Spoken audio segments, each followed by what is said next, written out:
taste. I was slaved hard on that for you. This is Stupendous. it's great. No, it's fantastic. Awesome. You are a barista if everything fails in your life. Thank you. I will not get there one day. But, let me just shimmy back onto Conversation Street. We spoke about the value of an NFT, right? What actually makes an NFT valuable in 2023? Because we just came out of a bear market. There are people losing their minds. People lost millions. There's NFTs that were worth 64 million that are now worth $60.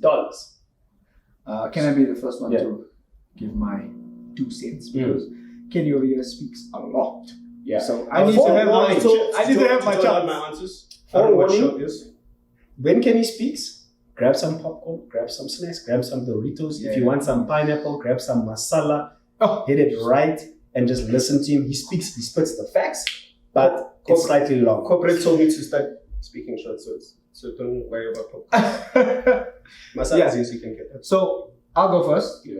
What makes an NFT valuable for me in today's day and age, I would say, is the exclusivity of an NFT. Because everybody wants something that they can't have. That is just, I think it's human nature. Everybody wants something they can't have. And those who do have it create some sort of demand and hype around other people that don't have it.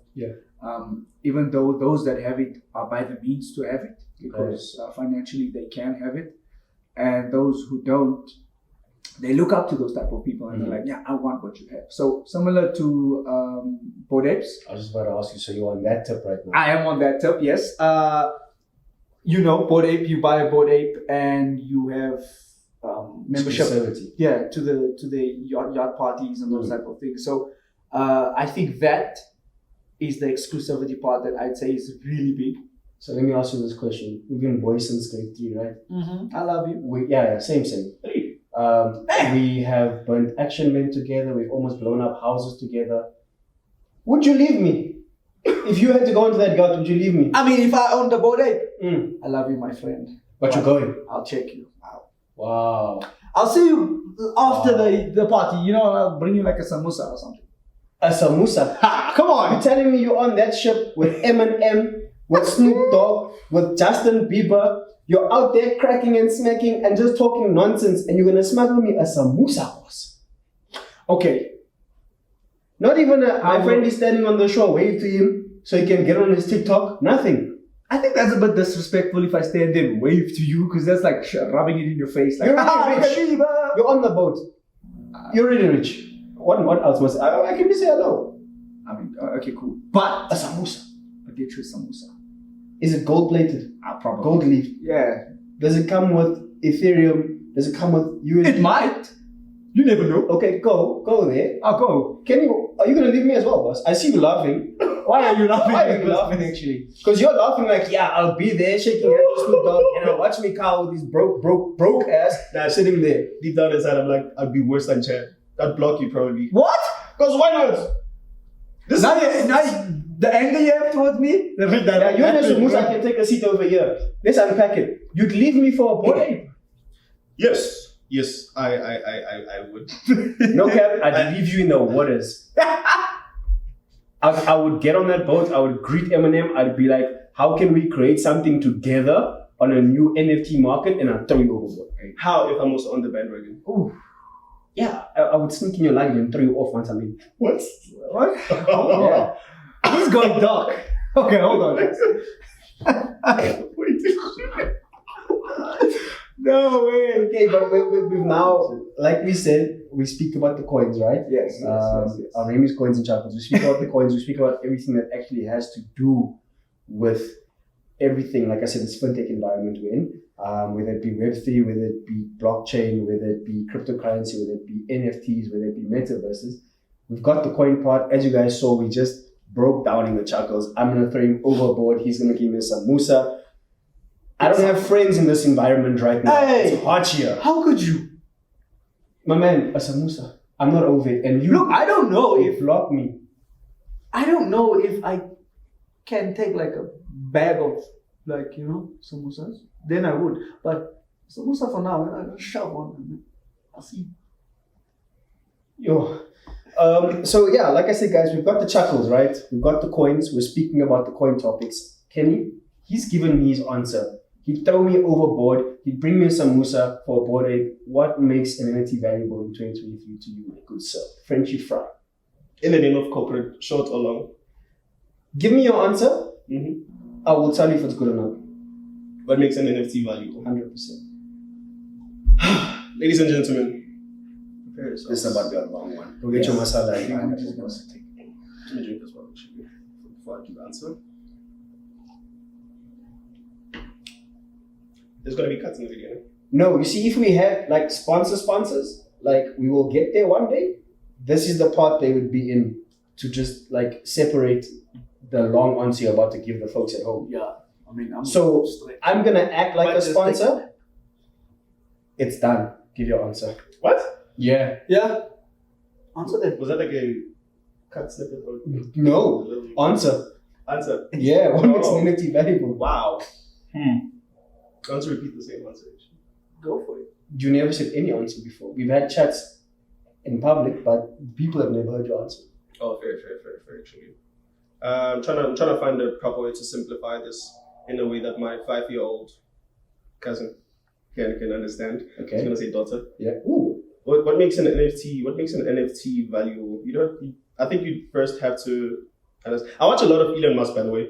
Hence the haters. Okay. Because I'm talking like we're in a business seminar. SpaceX. You know what I'm There's saying? out here SpaceX, Tesla. So what makes an NFT valuable? I think you'd have to first understand what an NFT is, which we'll get into shortly. Okay. But then Okay. So We'll get back to we'll this. get back to this, Yeah. but I'm gonna help you out a little bit here. I might have to just smoothen you up and lather you up again. Lube you up, as Lube we you said up, as earlier. we said earlier. But in the conversation we've had in the past, right, you mentioned to me that what makes an NFT valuable is ownership for number one, and the artistic and cultural significance. And you used the Mona Lisa as a previous example, right? You used Leonardo da Vinci as a previous example. So now that I've kind of, just taken the butter and just nice steak you there quickly, you've become a little bit more just moist. Would you like to? yes, actually, Answer the question. actually, thank you for that. That's something I wanted to add on our last conversation. I think a lot of people. Obviously, there's two sides to everything to people. There's people who understand the value of owning something. Doesn't matter what it is, whether it's a physical object, whether it's their rights. Something that's heavily discussed, across the world and stuff. And then there's people who don't understand the importance of owning something. The purpose of education, mostly, it's to make people understand the value of owning something. What you can do with something when it entirely belongs to you. You look at musical artists, they can make music, very good music.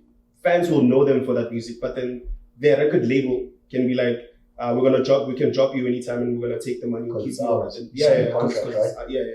So and then you look at artists who own their own masters. It's a different conversation when it comes to them because they have complete ownership of independence. everything. Yeah, exactly. So then that concept is like bringing that whole musician and record label concept to the general public, where they're like, hi, here's something you might be interested in. How do you feel about owning it? And then by owning it, we don't mean you just take it home with you or you It's keep not like it by buying a yourself. CD, Yeah, it's not like buying CD or whatever. But then it's like you get to do whatever it is that you want with it. Obviously, there's people who own things because they want to just own it. There's people who own things because they want to do more with it. Yes. An example would be I forgot the number of the Bored Ape specifically, where this guy owned the Bored Ape and then he created a restaurant franchise out of it. I see. Yeah. So that's one of the fewest examples you can make in terms of NFT in a practical way, because people are like, okay, we hear you guys talk about ownership, but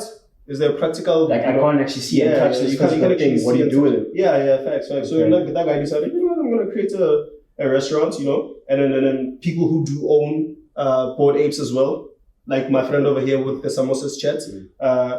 If you do own a Bored Ape NFT, you can come eat at the restaurant for free. So If you basically, don't what do that Jen said is you're gonna learn today.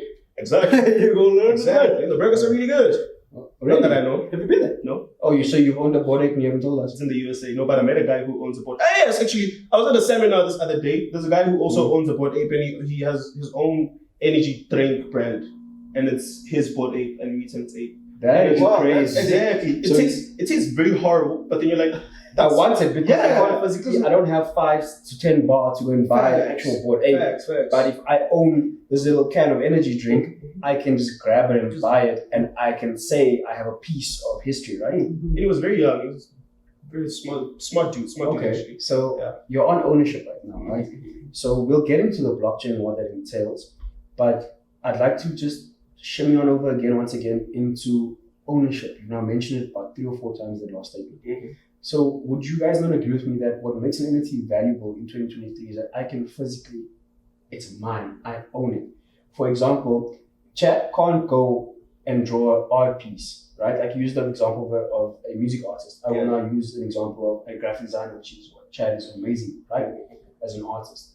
Chad cannot go and design, for example, the logos on our t-shirts, for example.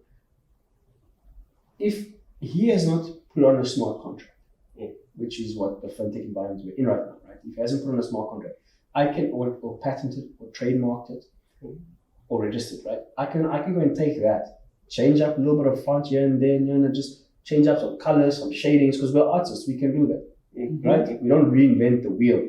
We just make it better from our own point of view. So I can take that and run with it and say, mine. And I can make it more famous than he ever has if I have the right connections, the right money, everything like that, right? So I'm taking from the little man on the street. Yeah. You're not little, I'm just using this Yeah, example, right? but it happens every day. It happens every day. I myself was a victim of You that. were a victim of it with the Ricky Rick campaign, right? Yeah. When you passed. So, for example, if Chad has now put it on the blockchain, right? Even if one of those nodes in the blockchain becomes corrupt, the other ones will kick it out, and there will still be immutable proof of ownership. So I can never claim it as my own. I can never run with it and say, I designed it, I have the money, I can do everything with it. I can take him to court about it, and he will still win because there's physical proof of stake on it, right? It's his. So I think, personally speaking, that is the biggest value and attraction grabber within NFTs in 2023, because we've seen art fall, we've seen utilities fall, right?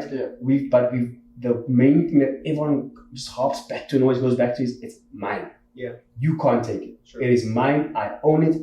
You cannot come in with all your billions of dollars and say it is mine because I have proof. True. So I would like to then throw it over one more time, right? So as he mentioned earlier, he's a Frenchy fry. His name is Kenny, big dog, big daddy. And the reason we call him Frenchy fry is because of the drip. I would just like the drip, Nyana, God, to just lift up the one-of-one custom that he's wearing right now. And I will tell you guys why I'm bringing that up. So you get ultra rare NFTs and you get your more low-hanging fruit NFTs, right, guys? Yeah. We call them just Common NFTs, right? That would be an ultra rare. That's a Bored Ape right there. These over here, we Pokemon Go's. We can walk into an Adidas anytime. anyway. You can find us. We can walk into Adidas. We can get it. Yours is a one-of-one custom by Nike in a collaboration between you and Nike, right? I cannot walk into any Nike store within the world and go and pick up that pair. But, however, if I want to NFT it, or better yet, you're the creator of that, you created it. If you want to NFT it, right, you could create, for example, a 100-piece collection. You could make the laces, you could make the sole, a piece of the tick.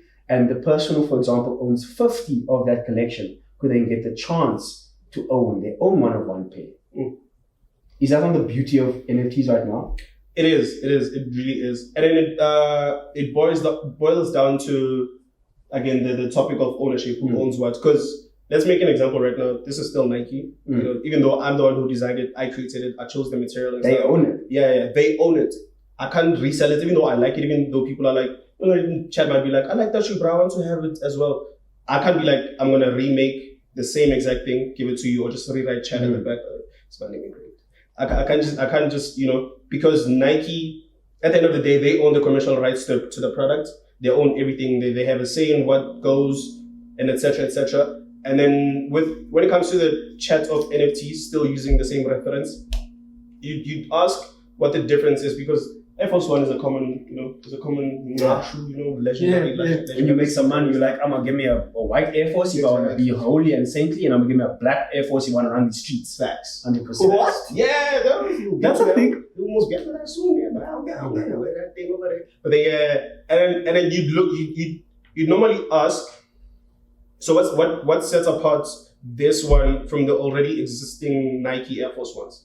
Even the green designed ones. Mm-hmm. I can go up to them and be like, give it in the context of a blockchain. Let's say this was an NFT, and then the other Nike Air Force ones are other NFTs. Yeah. But then instead of just like a bunch of 1 out of 1s, you can be like, this one is a 1 out of 1 because the attributes. What did I choose? I chose to use this material. I chose to use this But and then the I part is what sets it apart from the other things. So in essence, you could go out there in the world right now. You're gonna find similar green Air Forces. Okay. But then the thing that sets this one in particular from the rest is the shade of the green, the materials used, stuff like that, different attributes in this shoe, the engraving, etc., etc. And then that's why NFTs are NFTs, because as much as they might be similar, they're not the same.